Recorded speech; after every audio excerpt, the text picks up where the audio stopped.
we continue our focus on International Men's Month, and this morning we look at an issue that's considered taboo in some circles, that of sexual abuse against men.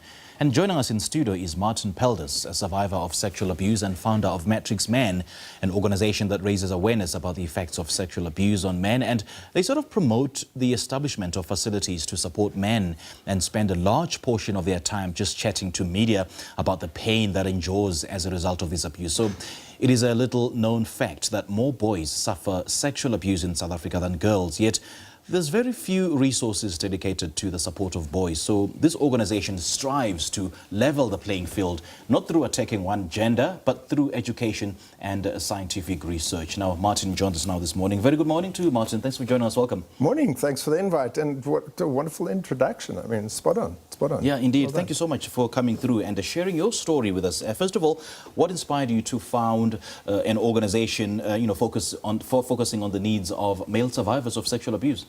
It's my story, right? I was abused as a child. I suffered. And then when you go through recovery, one of the biggest things that boys often believe that they can't be victims because the narrative is it's only women, only men abuse, right? And that wasn't my story. I was a little boy. I was being abused by women. I was being abused by men.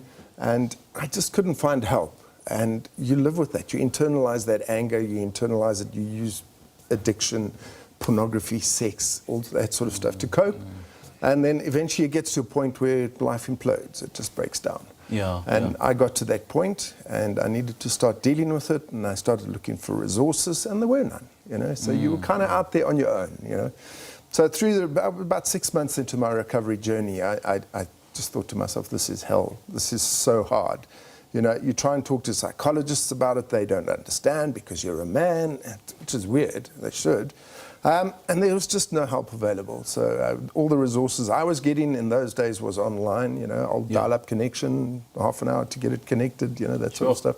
But it was a battle, and I got through it. And at some point, I just thought, I've got to do something to help other men. Because if it's this difficult for me, I can't imagine what it's like for people who are still not dealing with it. So, and hence 2011, MENS was born. And we started groups and trying to get men into groups. I sat in a private clinic, mental health clinic, for 3 months every Tuesday night, and nobody came. And I thought, man, this is crazy. But there was a receptionist there who kept saying to me, you need to keep doing it. Just keep doing it. It's important. Keep doing it. And I kept coming back. And eventually 5 guys came in, and then 10 and 15 and 20. And so we keep going. Now we're in Cape Town, Durban, Joburg, online. Doing a lot of work there. I mean, the fact that more men are coming through to your clinic or to your establishment, it reveals the depth of trauma that men suffer on a daily basis, and something that's not being talked about. Something is not talking about, and we're focusing on we're coming up to 16 days of activism, which is really traumatizing for me because all we talk about is women and girls. But we're not understanding that boys don't grow up wanting to become abusers or rapists or wife beaters or murderers. I write about a murderer in my book. We don't grow up wanting to become those things. Something happens between that innocent little boy and that angry adult. What is that thing? And it is this childhood trauma. I firmly believe that. And if we only focus on one side of the problem, it's like going to the war in Ukraine and Russia and talking to Ukraine and saying, come on, stop fighting, It's never going to end. We need to address the entire problem. And we're not doing that. Martin, I need to ask you a personal question. Since you were abused from a very young age, we know that abuse is a lifelong trauma. You live with it for the rest of your life. So would you say at this particular point that you found the necessary healing for you to start healing others through this organization? Absolutely. No, not through the organization. And I find that's very important. We need to not use our pain to try and heal other people. That doesn't work. You're just going to create more damage, right? Really? I did a lot of healing myself, and I got to a point where I was sure that I was not starting this to help myself. There are occasionally issues that come up that trigger me because it reminds me of something that I've forgotten about, the memories that I've suppressed, right? But I'm able to deal with them more capably, right? So I get through it, but I'm not using my organization for me to heal. I think it's a big issue that we need to address, because you're just imparting your anger, your hatred onto other people. And it's not healthy. It's not healthy. I'm a big one for human rights. We don't slate women. We don't slate men. Right? Everybody needs to heal. We are incredibly broken, especially in South Africa. Yes. And how do you think society's perception of male survivors of sexual abuse impacts their willingness to seek help and support? Well, the issue is that we don't talk about it. Number one, that's the biggest problem. Number two, it's like men are the abusers and women are just angels, and unfortunately we do got a lot of female perpetrators of sexual abuse. And men who've been, and women who've been abused by women are trapped because we're not talking about it. It's not part of the general narrative. Why do you think that is, though? Why do you think we're suppressing all those feelings and emotions? I don't know. Ask Camilla. I don't know. I really don't. I don't know why we're genderizing this thing, and I think we need to move away from that. And I've seen over the last 2 years, I see a movement towards including everybody, and I'm really grateful for that. Can you share any success stories, where male survivors found healing and, support through the work that you do? Yes, absolutely. I had a guy come to me, for instance, broken. When I met him at a coffee shop, he was just crying. It was like on the verge of losing his family. So one of his coping mechanisms was to go out and just sleep around, right? Wow. He just couldn't stop himself. On the verge of losing his job, on the verge of losing his house and car, everything.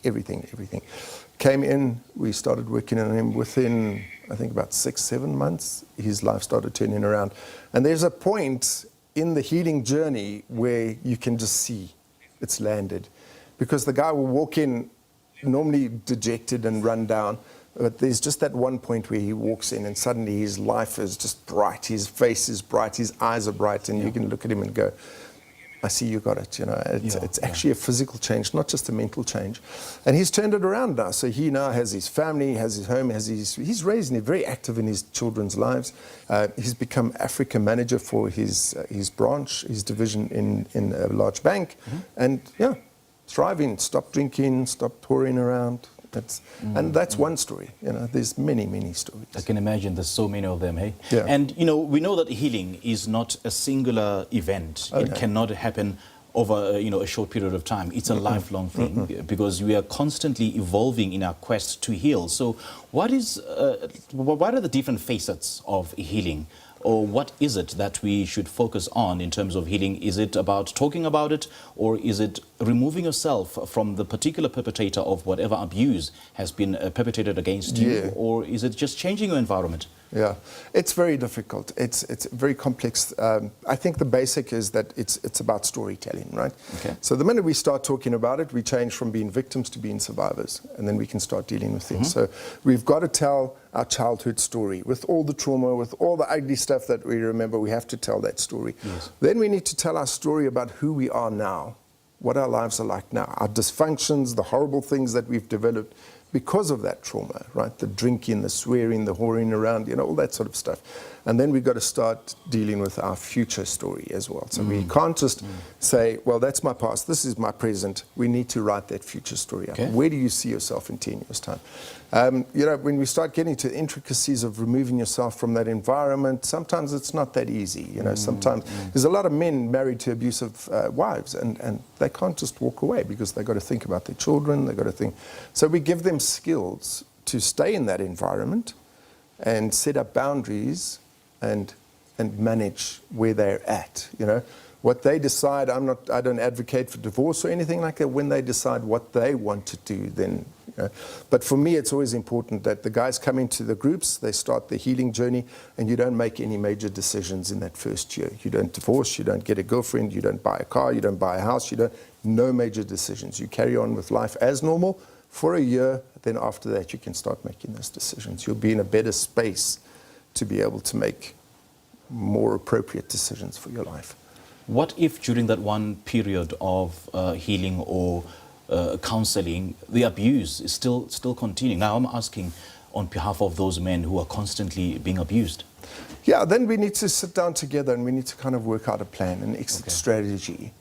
They need guidance. Otherwise you end up like me. You just walk away and you leave everything, and then you lose your entire life's work, and your children and all that sort of stuff. And it's painful. But isn't that Coming back what from that people is are really always painful. advised? Like you should just leave an abusive relationship? No. It's, you know, I keep saying, you know, it's like if you have a friend who is in an abusive relationship, don't tell them what to do. They have an abusive partner that keeps telling them what to do. And when you start telling them what to do, you're just reminding them of their partner. They're not going to listen to you. You need to quiz them. You need to say, what would you like? What do you want? What is the outcome that's going to suit you? How would you like me to help you? Just be there for them and encourage them. That's the biggest thing. To tell them to do things, doesn't work. It backfires quite often. And I see you also authored a book, The Pumpkin Van, a story of recovery, hope and honesty.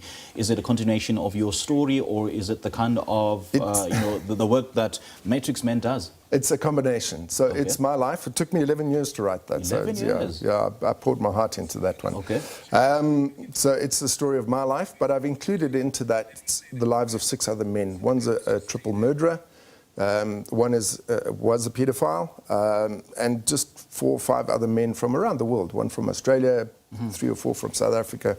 So I just detail the recovery journey. I just go through what it was like for us, how it impacted us. You know, for instance, when I was 16, I walked into a rape crisis center looking for help. Right, I thought, well, this is the solution. And all I saw was pictures of little girls and women cowering in the corner and the big hairy fist, you know, obviously a male fist. And I looked at it and I said, but that's not my story, you know. I'm a little boy, being abused by a woman. What do I do, you know? And I just turned around and ran out of there, and I poured my life into a bottle of whiskey for the next, 20 years. You know, so I detail all those things.